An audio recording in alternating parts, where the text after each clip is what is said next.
Welcome to Let's Talk Special Economic Zones, raising awareness of the impact of SEZs on people, planet, profits, and governance with Ainsley Brown. Hi, welcome everyone to another episode of Let's Talk Special Economic Zones. I'm your host, Ainsley Brown, and in today's episode, we are going to look at, or we're going to answer a question. Is a SEZ reverse value added tax a viable option to drive value added production of critical minerals in the global south? It's quite a mouthful, but it's a very important topic. Now, as I always do, I explain what special economic zones are. So, special economic zones are a geographic area so designated by a government where they attach special rules, typically around incentives. So, they're incentivizing investors, whether foreign or local, to come in and invest, set up in that area. And there are perhaps some other stipulations as to what they can or cannot do. And it's largely associated with fiscal incentives, although there can be financial and non-fiscal incentives offered as well. And when I say fiscal incentives, I mean tax breaks. Now, when it comes to looking at critical minerals, these are the minerals. There's approximately about 50 of them that basically run the world. They're critical, as their name implies, for electric vehicles, for example, for transition from fossil fuels to renewable energies. They're critical to the electronics industry, microchips and things like this. So amongst them are beryllium, aluminum, cobalt, chromium, lithium, nickel, copper, manganese, etc. Um, these are the type of minerals that we're talking about. And many of them can be found in large quantities in the global south. However, many countries in the global south are commodity dependent, meaning they export a lot of commodities. They don't process, or they do minimal processing and are dependent on a few commodities. In fact, according to the United Nations, 66% of small island developing states suffer from commodity dependence. 83% of least developed countries also suffer commodity dependence, and 85% of landlocked countries also have the same fate in terms of being commodity dependent.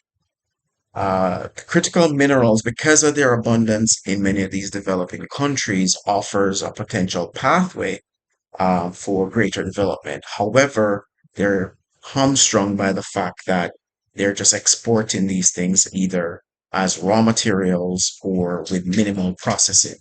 So, in order to solve this, the many countries have set up special economic zones. Special economic zones are, those designated areas where activities can happen, just as I said before, and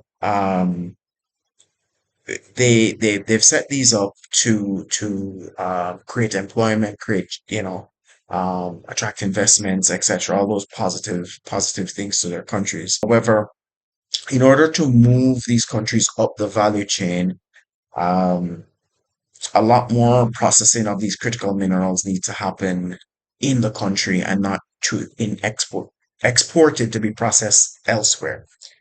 I had the pleasure of going to a conference in Barbados, supply chain conference, hosted by UNCTAD and the Barbados government.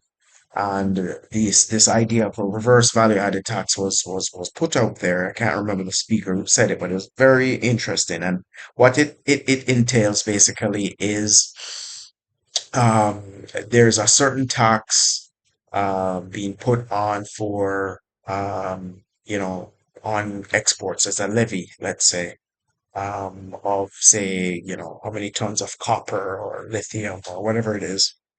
But the more production, the more processing you do in the country, the lower that tax is. So in many ways, it's you could look at it from a SEZ incentive, whereby you say, okay, I'm incentivizing you to come and invest.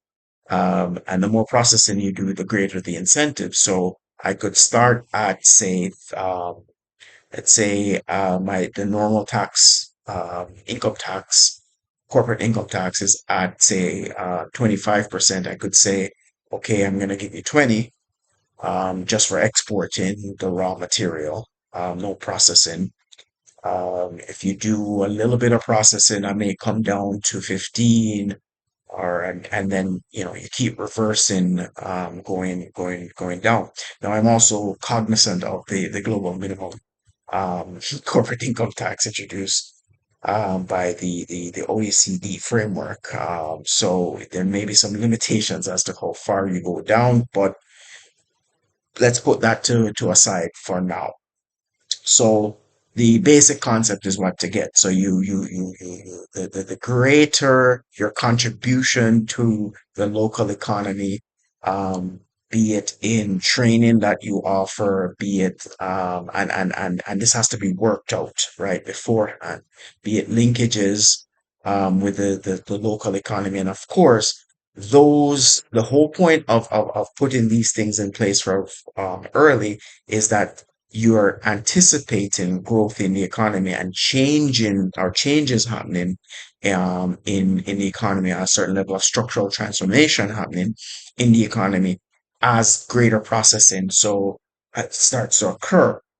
The countries that don't have the, industrial base to link in, it's still good to put that caveat there, so that when that happens, you can always add that as something that can be, dealt with, or further enhanced or exploited, to further develop your country, and lead to further structural transformation.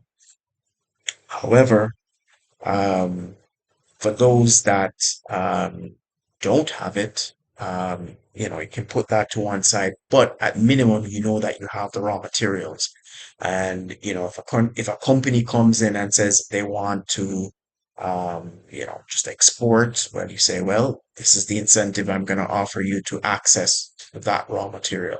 If you want to process, this is the incentive. And the incentives, again, don't have to be just a reduction in the corporate income tax. You can add in other things as well, such as access to land, right?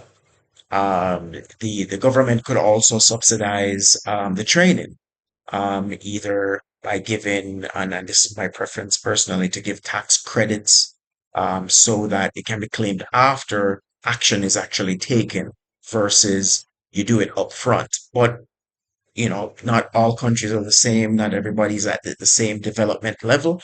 So some countries are going to have to do different things, or a combination of things. So, um, there are different options that presented itself.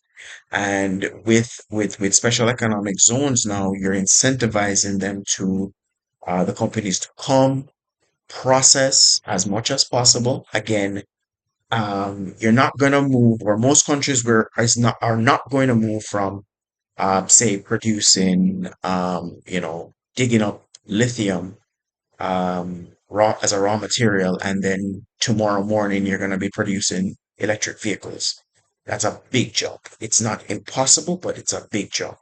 Perhaps, you could develop, the batteries, or perhaps a component of the batteries, um, with the expectation that over the years, so that's where you're starting from. That's not where you're going to end. So you have to set up the program that this is where we're starting from. We're entering, because you're technically part of the value chain anyway, but you're moving up the value chain, right? And with that, you're going to have different components all working together. Education and training is going to be critical. Building the domestic industry so that they can link into, those firms, that are in your special economic zones, and also export otherwise, will become critical government policies, and further represent further opportunities for local and international, investors to exploit. But this concept of the reverse value added tax or reverse type of incentive is one that is worthy of exploration, I think, for many countries to literally move themselves up the value chain, having proven reserves of many of these minerals. They deserve to have opportunity to capture more value and move their people up. Up the prosperity ladder. So if you like this episode, please like, share, subscribe. If you want to see me do a particular episode, just leave me a comment down below and I'll get right back to you. Bye for now.